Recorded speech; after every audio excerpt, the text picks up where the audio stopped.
माझं नाव दादाजी दामो मोरे, मुक्काम पोस्ट धांद्री, तालुका बागलाण, जिल्हा नाशिक. तर माझ्या गुडघ्याला जवळजवळ 10 ते 15 वर्षे झाले होते. त्यानंतर मी आपल्या चोंडेगाव आपले महालक्ष्मी या थेरपी इथे आल्यानंतर मला 2 थेरपी मध्येच बराच 75% एवढा फरक पडलेला आहे. तरी त्याचं मला वाटते की माझे गुडघ्याचे दुखणं कमी होईल. याच्या आधी काय त्रास होतो गुडघ्यामध्ये? कर्कर क्रॅकिंग आवाज यायचा? हो, कर्कर आवाज. चालताना वगैरे पाय फोल्डिंग करता यायचं ना? पाय फोल्डिंग करता यायचं? तो फोल्ड बसायला बसता यायचं का त्या पायाने? बसता येत नव्हतं. आता त्या पायाने बसता येतं तुम्हाला? बसता येतं पुन्हा. याच्या आधी दवाखाने वगैरे काय केले? याच्या आधी म्हणजे ना बरेच केले. बरेच केले. ऑपरेशन झालेलं. हा, एक पायाचं ऑपरेशन झालं, दुसरं पायाचं. याच्यावर लोड यायचा ना पूर्ण. त्याच्याकरता मग विचार केला मुलाने, त्याला काहीतरी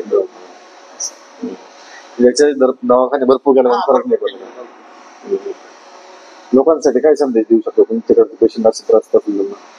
आपण व्यवस्थित सांगू शकतो ना त्यांना किंवा असं डॉक्टर आहे बिना ऑपरेशन असं नसे प्रकार आपल्याला विलास करू शकतात. बरोबर नाही का? बिना ऑपरेशनचा फरक पडतो. कारण की आपल्याकडे ऑपरेशन करायची गरज पडत नाही, काहीच गरज नाही. डॉक्टरांनी सांगितलेलं ऑपरेशन कळते. म्हणजे 2-3 लाख रुपये दवाखान्यात घालण्यापेक्षा इथं कमी खर्चामध्ये माणूस पूर्णपणे क्लिअर होतो. बरोबर आहे. मावशींना काय त्रास होता? मला तर 2 महिन्यापासून त्रास होतो सर. त्रास होतो तुम्हाला?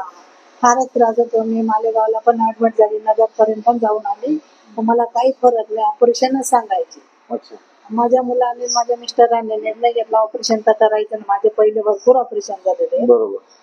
तर त्यांनी दोघांनी निर्णय घेतला की ऑपरेशन करायचं, कुठे ना कुठे घेऊन जायचं. पण हे असं हे करायचं. मग आम्हाला आमचे नातेवाईक येते इथे निपाड तालुक्यात कोटूरला, त्यांनी आम्हाला सांगितलं का इथे या, असं तुम्ही एक वेळा येऊन बघा. कारण पहिल्यांदा आलं तर आम्हाला थोडं 25% फरक वाटला. म्हणजे तुम्ही कोणाचं रेफरन्स वर झाले? आम्हाला 25% फरक पडला. परत दुसऱ्यांदा आलं तर 50% फरक पडला. आता थोडा परत 60% पर्यंत आहे फरक. बरोबर. असं मग ऑपरेशनची गरज येणार नाही असं तर सर सांगतात. बरोबर. 100% गॅरंटी देतात. आम्हाला तेवढंच पाहिजे सर. बाकी अनुभव कसा वाटतो तुम्हाला आमच्या इथला? अनुभव एकदम बरोबर. सर्व्हिस म्हणजे सर्व्हिस एकदम भारी. आपण एकदा म्हणजे व्हिडिओ मध्ये बनवून टाकतो, एकदा यायला तर नाही विसराल. खरी गोष्ट आहे का? नाही, खरी गोष्ट आहे. कारण की म्हणजे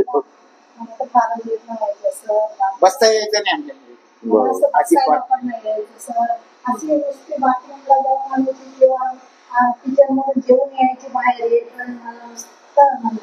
भयानक त्रास होतो.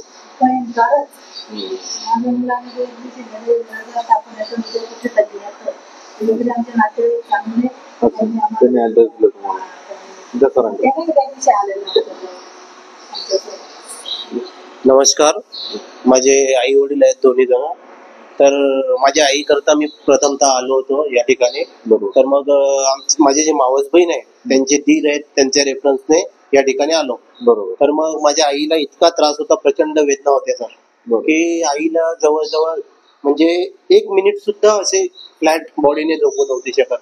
आणि मग त्याच्यानंतर MRI काढ, हे काढ, ते काढ. माझे नातेवाईक आहेत मालेगावला डॉक्टर, ते म्हणजे असिस्ट करतात डॉक्टरांना, ऑर्थोपेडिक सर्जन आहेत. तर मग त्यांचं सुद्धा रेफरन्स हे झालं की 4था आणि 5वा मणका जो आहे त्याच्यामध्ये बऱ्यापैकी नस दाबली गेलेली आहे आणि त्याच्यामुळे आपल्याला सर्जरी शिवाय हा प्रॉब्लेम सॉल्व्ह होणार नाही असं त्यांचं ओपिनियन झालं. तर मग माझ्या डोक्यात हाच प्लॅन की मणक्याचं ऑपरेशन करायचं. माझं शेवटपर्यंत तेच होतं. तर मग माझी खटपट इकडे तिकडे चालू होती, म्हणजे बाहेर नाशिकला वगैरे. मी बोललो तुम्हाला नाशिकला ट्राय केलं होतं आमचे नातेवाईक, पण मग तिकडे काही शक्य झालं नाही. डिले होत होतं. मग त्याच्यामुळे इकडे लवकर आलो मी. इकडे येण्याच्या आधी सर नगर पर्यंत गेलो मी.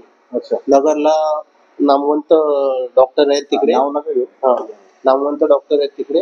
तर मग त्यांचं पण ओपिनियन घेतलं. पण मग त्यांनी पण सजेस्ट काय केलं की चौथा जो मणका आहे बरोबर. त्याला डायरेक्ट क्रॅक गेलेला आहे. बरोबर ऑपरेट शिवाय त्या क्रॅक भरला नाही जाणार. बरोबर. तिथे तर मला पण शंका वाटायला लागली की क्रॅक झालेला आहे म्हटलं, हा. पण सजेस्ट ऑपरेशनच करावं लागेल. मग माझ्या डोक्यात तीच शंका, म्हटलं चला ऑपरेशन. माझी पण आता 50% तयारी झाली ऑपरेशनची. करायची. बरोबर. पण मग आईने मावस बहिणीला फोन केला की असं असं बाई तू सांगितलं होतं, मग काय झालं. मग म्हटलं चला काही ऑपरेशनच्या आधी एक जाऊन येऊ म्हटलं, बरोबर. काय आहे नेमकं बघून ते येऊ म्हटलं. तर मग सर फर्स्ट टाइम इथे आलो, बरोबर. तर मग आजूबाजूचा परिसर पाहिला. म्हटलं आपण एवढे हायफाय डॉक्टर वगैरे सर्व फिरून आलो, बरोबर. आता इथे बाहेरचं स्ट्रक्चर, आता मी स्पष्ट बरोबर. सांगतो माझ्या डोक्यातली कल्पना आहे. बरोबर. बाहेरचं वातावरण बघून तर असं वाटलं की काय होईल, त्याला जाऊ दे, आलेले आहेत तर जाऊन येऊ आतमध्ये. बरोबर. मग त्याच्यानंतर आतमध्ये आल्यावरती पहिल्यांदा इथे घेतलं, त्याच्यानंतर थेरपी तुमच्या त्या वेगवेगळ्या प्रकारच्या घेतल्या. तर मग आईला बऱ्यापैकी वेदना थांबल्या. बरोबर. घरी जाऊन आईने 2 दिवस, म्हणजे जवळजवळ महिन्याभरापासून आई पायरीच्या खाली सुद्धा उतरलेली नाही. घरी जाऊन अक्षरशः आई पायरीच्या खाली उतरून 10-15 मिनिटं माझ्या मावस भावाचे कांदे आहेत तिथपर्यंत चढून आली. मग दुसऱ्या दिवशी तुम्ही सांगितलं होतं की थोडस आराम करा. मग त्रास सुरू झाला, मग आईने पुन्हा आपल्या परिस्थितीत झोपणं सुरू केलं. मग त्याच्यानंतर दुसऱ्या फेरीला आलो का, तेव्हा तर 50% फरक पडला. बरोबर. आणि आता बऱ्यापैकी आई सॅटिस्फाईड आहे आणि आता काही अडचण नाही. तर खूप खूप धन्यवाद सर. खूप तुम्ही एक प्रकारची ही सेवाच करत आहात असं समजा. 100% सेवाच आहे आपली. तर आज खरं बघायला गेलं तर ऑपरेशनचा खर्च मला 2.25 लाख सांगितला होता. बरोबर. 2.25 लाख रुपये आज माझे वाचले असं मला कुठेतरी वाटते. माझ्या वडिलांचंही तेच मत आहे आणि आईचं, आमचं सर्वांचं तेच मत.